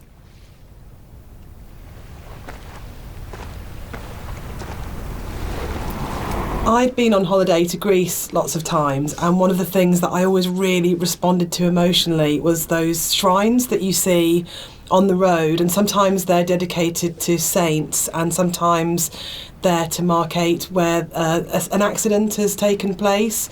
So you'll get photos of the deceased person and flowers and candles, and it always really touched me. And so I said to Rob, I think it would be amazing to get these into the game somehow, and then Rob took that idea and ran with it, and I think they're so successful and they're so beautiful and they're really moving, and I think it's because you had this elemental scale, you have the island and it's huge and you have that scale, and all of a sudden you come around this corner and it's absolutely brought back to the human scale again and to that relationship of the individual. And I think the other thing that it does really successfully is it's a kind of magic realism, because there's no way that you could have all those amounts of candles lighting your way. Who's lit them? The island is empty. Who's put those shrines there? But I just think it's a really lovely bit of environmental storytelling, actually.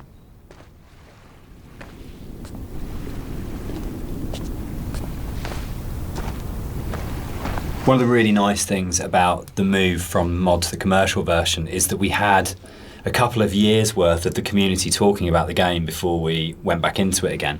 And one of the things that I read on a forum was that someone had constructed this amazing version of the story where they'd decided that the narrator was Paul. And I hadn't thought of that. It was never part of the original writing. And I thought, that's so amazing that as a writer, your audience can find something in what you're doing that you hadn't thought of. So it was really important when we went back in to record the additional set of voiceovers. I thought, I absolutely want to do this. I want to take this idea that's come out of the fans and to run with this and to add an entire new sort of stream of story in there. So we added in a couple of cues within the force level that intimated much more strongly that actually Paul wasn't this other character who caused the accident, but actually you were responsible for everything. But again, it was then trying to find that balance of not overcooking it, so you weren't led to that idea, but just if you happen to have the combination of just a couple of narrative units, then you would possibly come to that interpretation. But it was really amazing to be able to say, it felt like giving something back to the fans that had enabled us to make the remake in the first place. And it's always a lovely moment as a developer to be able to recognise your fan community and kind of say, thanks, this one's yours, this one's here for you.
What's fascinating to me, Dan, is that you're an atheist, but each of the 3 games that we've made are so strongly about religion, either the language or taking allegories and stories. Why are you so drawn to it? I think I'm really interested in people and the stories that make up people. And I think there is like in the Bible, like most kind of religious texts, it's not about what it is, it's about what is behind what it is, and that's what you're really getting to, is the idea of the sort of the parable or the metaphor. And it really felt like, particularly with Paul on the road to Damascus, is a story that many people know and we can understand, and it's about redemption and consequence and guilt and transformation and who you really are and what that means. And it felt like just a really strong, powerful way of making it very accessible, the narrator's kind of inner turmoil, in a kind of a story that we know really well.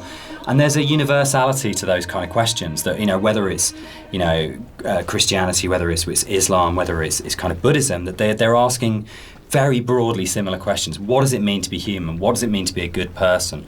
How should we behave to each other? How should we feel about the world we're in? And it's a really powerful way of speaking to a lot of people. And I think that's always been really important as well, is that it's about saying, no matter who you are or what your kind of like outlook on life is, whether that's faith-based or secular, that we are all effectively asking the same questions. And that's why I think all our games kind of tend to be around those questions.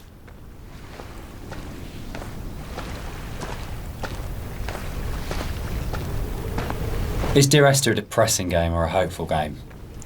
For me, it's kind of like a mix of both, really. I think, like, my interpretation is kind of like, always feel like kind of depressed when I think about the kind of turmoil that this guy's been going through for God knows how long, and the kind of environment he's been in, and all these events surrounding his story. But for me, I always feel like a little bit hopeful at the end. The conclusion just feels like a relief. And like this is kind of all ended in some way. What do you think, Jess? I think it's a game about acceptance, and I really like that. And I think it's telling that a lot of people with mental health issues have responded really positively to the game, and then we get a lot of emails and letters from those people saying that it's helped them through a really difficult time. And for me, that's because it's about the struggle of being human, that it's hard and that we love and that we grieve and we lose, but we come through it. And those things are what makes us human, that it's transformative and that the pain is part of life. And that's a really beautiful message. And I think that's what you do so well, Dan. That's what you write about. You write about what it is to be human. So, Dan, you wrote it. Without wanting to cop out, one of the things about writing it that I really wanted to do was to make something that people could take and could own, and it would be their take on it, and that their interpretation of it mattered in a way that mine didn't. My job was to give them the architecture to interpret in their way. So I think that is a cop-out. I do. I think as a writer you always have. Yeah, I think it's redemptive. But I don't think the redemption is as cut and dried as it's all okay at the end. It's not okay at the end. But there is a release, there's an escape, that bad times will happen, but they will end. And they won't always end positively, but they will end. And that's I think, the redemption of it, of saying that this things are never easy. This too shall pass. This too shall pass, which my mum always says, and I think that's probably the motto of the Chinese room, actually, absolutely. Isn't it? Like, I don't think it's as kind of openly positive as, say, Rapture had a much more strongly positive end. I don't think Esther has. I think it's much greyer than that. But I think fundamentally it's about coming to terms.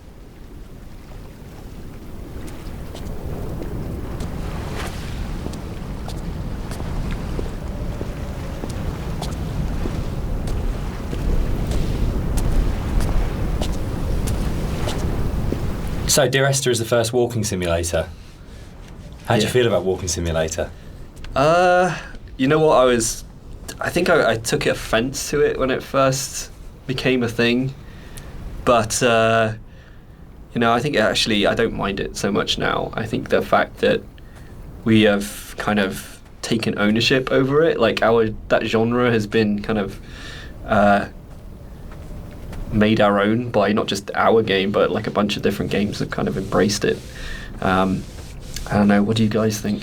Well, I'm still really confused about the need to categorise in games, probably more than any other creative industry, and I think it shows that games have a long way to come in terms of how we describe an experience. So I do agree with Rob that it's really positive that we reclaimed Walking Simulator, but I still find it reductive, possibly, as a term. What about you, Dan? I think for me, it's people want to know what they're buying and what they're getting into, and I think it's so people understand what a walking simulator is now in a way that if it was like first-person adventure or slow-moving, not very interactive, story-driven games, they're all sort of really very fluffy. But I think if you buy a game and someone says it's a walking simulator now, you've got a pretty good idea what you're getting. And there's been, there's Gone Home, Firewatch, Stanley Parable. There's so many other really good titles that kind of fall within that group of games out there now that it does have an identity, and I think that's the really good thing about it. I mean, when Esther came out, there was literally nothing. We had no idea how we described it or what we called it. We actually struggled with that quite a lot when it came to and sort of ended up being sort of like a ghost story because it felt like it was the closest thing we could get. But it feels like now you can make a game like this and you can say it's a walking simulator,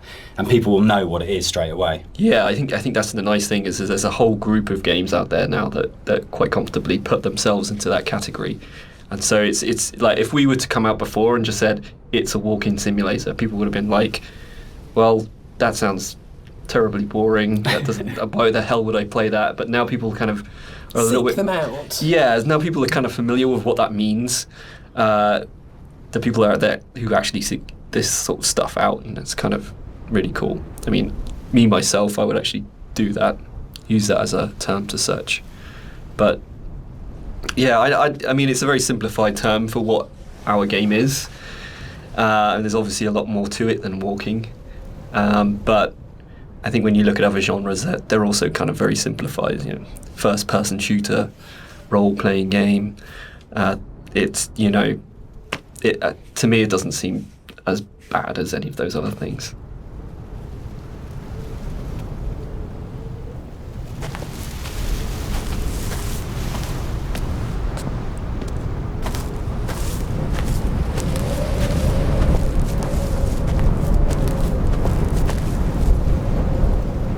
The last level ended up being quite a lot bigger than the original mod, and it's also the one where actually the movement around it is in a way the most artificial. There's the big zigzagging cliff paths that basically it's like a series of straight lines from point to point. There isn't a lot of movement, and one of the things that was really difficult to do with that was to not make it feel too much like a corridor and to give it that sort of sense of space and that you were actually exploring somewhere quite natural. I think, Rob, there was stuff which you put in there, like little new beat moments, like the ruins at the edge of the cliff, that just helped the player feel like they were on a journey rather than being pushed through a pipe. Yeah, it was kind of just giving the player the reward for continuing on, and kind of still giving them some aspect of exploration and things to discover. I mean, the journey in this one is mostly vertical. But in the spaces where you are going horizontally, there's at least in the original mod there wasn't a lot to see or do. So I just tried like layering in some very subtle things that didn't necessarily add huge arcs to the story, but just kind of added little questions more than anything else. Like I added the dock there with at the end. There was this. Yeah, there's lots of little bits and pieces that have kind of been layered in to really just make it a lot more of an interesting place despite the size.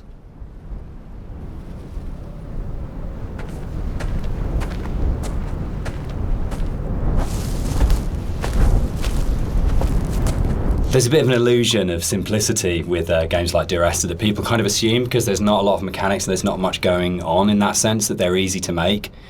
And I think actually it's kind of the opposite in a way, that because they're so simple, everything is exposed and everything has to be exceptionally good for it to work, because you're carrying a player's experience on a fairly sparse, minimal kind of framework, and that really means that every aspect of it has to be produced at a really high quality and has to be done with a lot of passion and a lot of thought.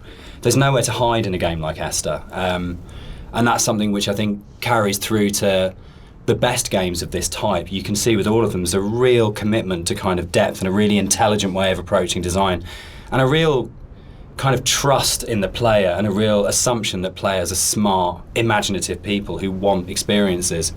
It's not a game that it's easy to just knock off or to do with any kind of lazy attitude. You have to be really, really passionate and care a great deal and put an awful lot of thought into it if it's going to work.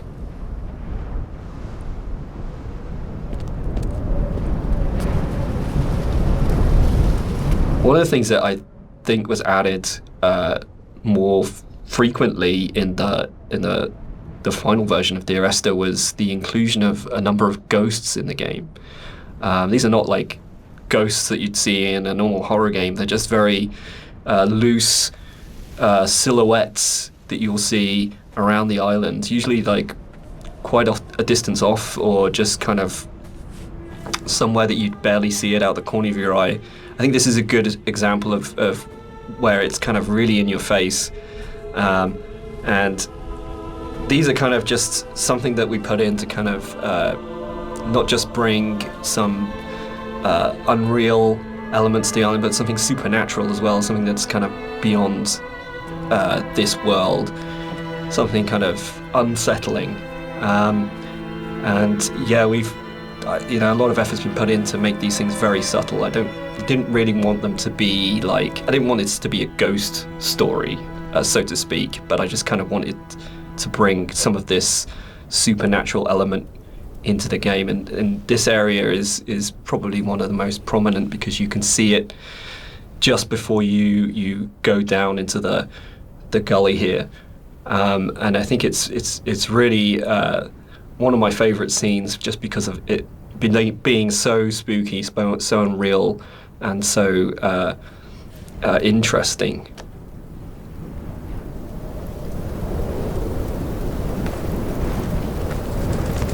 The Overlook, the point about this to me is that it's probably the voiceover in the game that kind of sums up the whole story and the experience. It's almost like a recap of everything that's gone before you start the final climb. And you know it's that pause before you're going to start the final climb and before the game's kind of builds to a climax. But you can also see the whole level, and it's like the idea that you are standing looking down on your own journey, a bit like the idea of your life flashing before your eyes, or sort of like seeing your body but having an out-of-body experience at the moment of death. And it was really designed to try and get that feeling as the player that you stop and you take stock of everything, and there's a bit of a sense of there's no going back. You take a breath and now it finishes. And I really wanted to kind of achieve that sort of sense, and I think we did. I think it really came together here that you got that sense of going, right, now this ends, and now I move forwards to it.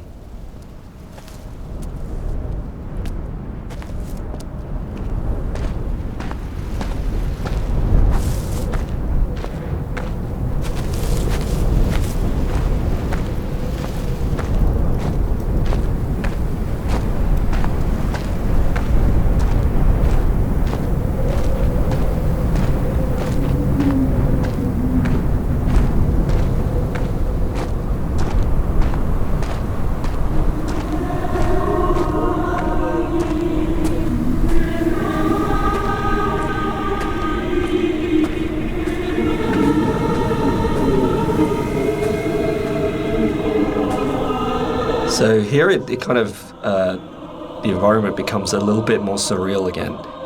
We kind of play with the colors a little bit, bring up the saturation. It's kind of a little bit of a return to some of the more cave-like aesthetics in terms of colors and stuff like that.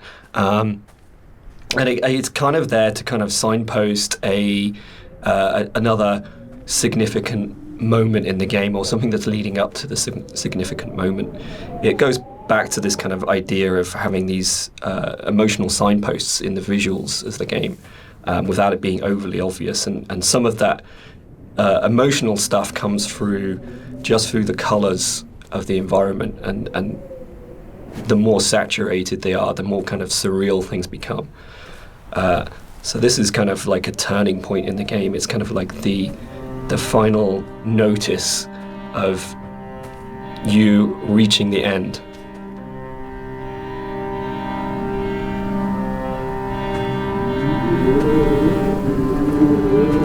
The music that's playing here is a repeat of another cue, and originally we hear it played on the piano, and the string quartet take on the piece here.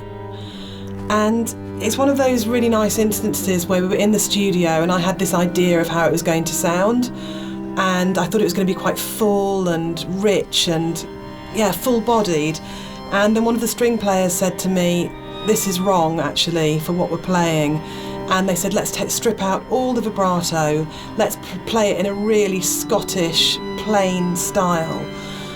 And it absolutely transformed that piece, and it's one of the really special things about being a composer, is that you get to collaborate with people who come fresh to it. So you have this preconceived idea of how it should be, and then they say, no, why don't we turn it around and think about it like this? And it absolutely fits and works for that scene, because what we're getting at this point is a sense of fragility, of an ending, and it's almost reminiscent of a funeral procession. It's slow and it's dirge-like. But yeah, it was just a lovely moment where they gave something of themselves, and that's what's amazing about working with live instrumentalists. You're never going to get that from a sample.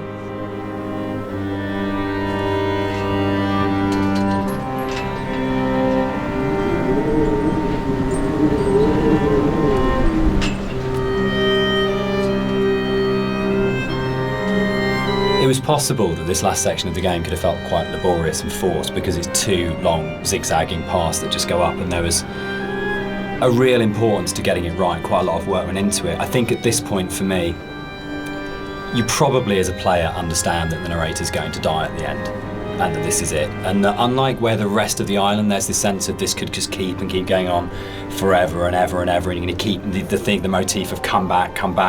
But I think when you set on this path, we really wanted to have that sense of this is it. This is the last time you're going to walk these paths. This will end now. And that sort of idea of going, you're kind of climbing towards your death, but you're also moving towards a point where that glimpse in the caves where you see the motorway and you go, I understand what this is about. For me, the whole path up the side of the mountain is about saying, it's okay. It's that kind of starting to kind of release it and go, it's kind of okay that Esther died. It's kind of okay that the accident happened. I know that I'm going to die. I know that this is going to end. And I know that there's nowhere for me to go apart from follow this path, but that's all right. And it was very sort of hard to kind of try and find that subtle mix between the dread of it and the acceptance. It's where the positive and the negative and the kind of the loss and the redemption really start colliding for me. At least certainly that was what we were trying to achieve with it.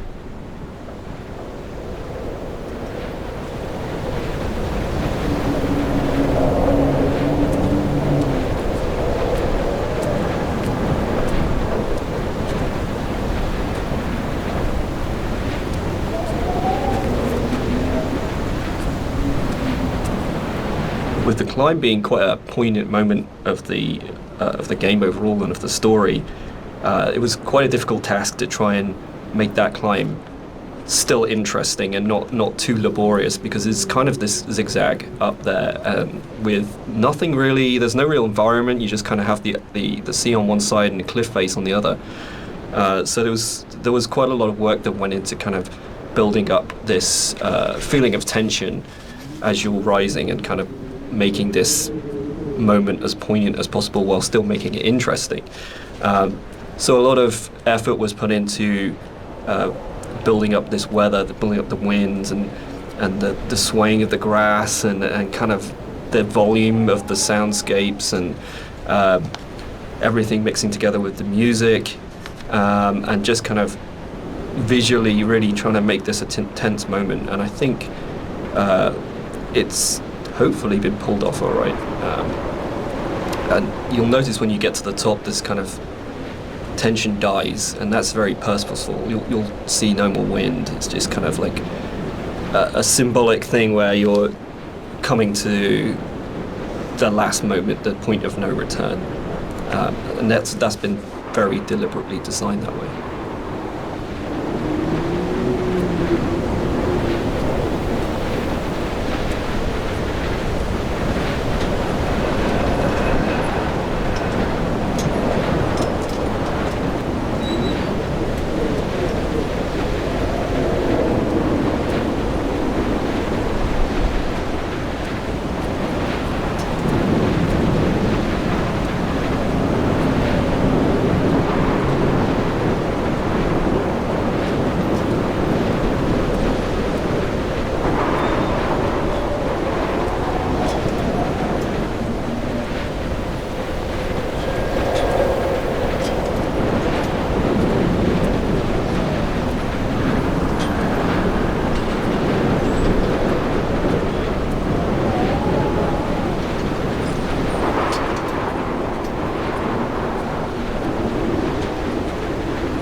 We had a lot of debates, didn't we, about the ending of the game and whether the player should retain control or whether it was okay to go to a cutscene at this point.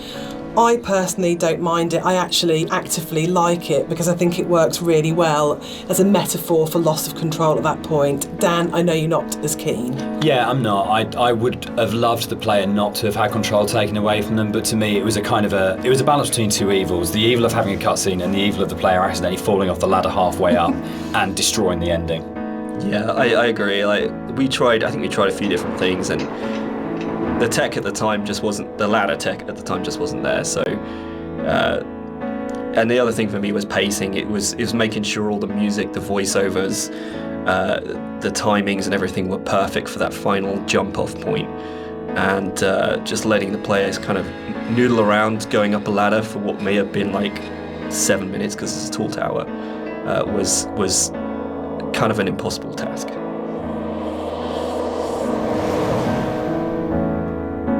One of the things that I enjoyed the most on working on Dear Esther was Rob's beautiful visuals were so inspiring, but Dan's words are always so amazing to write to. I think that's where we start as a partnership.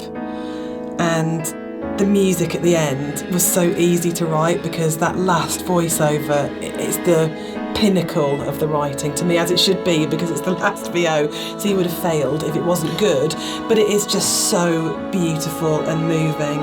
And for me, talking about whether it's a hopeful ending, the music is really hopeful at this point, and it signifies to me transformation, freedom, escape, acceptance. Yeah, and it was just a beautiful cue to write, actually.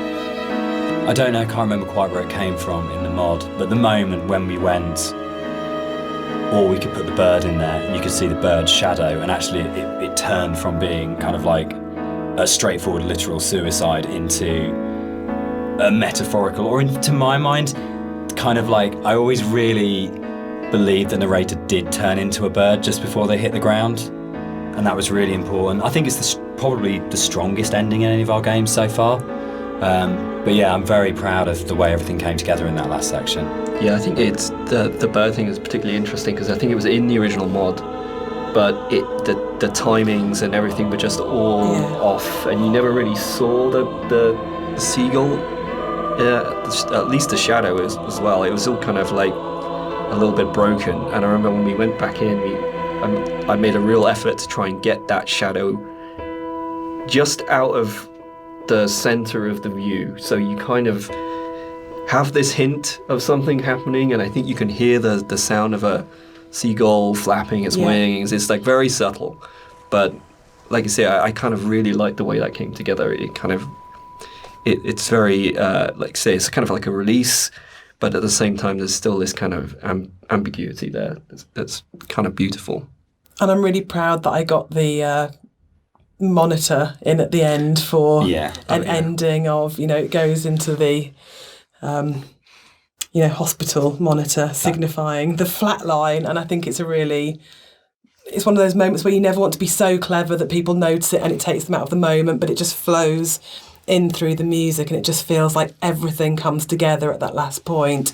That last VO, Rob's amazing visuals and the music, and it feels like a really, really strong and beautiful ending. And then in the last second, Nigel Carrington's delivery of just those two words have come back, where he just pitch perfect. Yeah.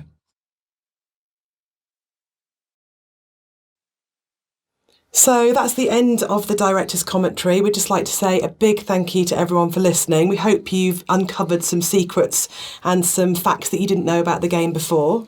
We'd also like to say a huge thank you for buying the game, and for all our fans who've been behind us and been behind the game and have kept it alive all these years. It's a real privilege that it's still out there, still such a title that people love so much.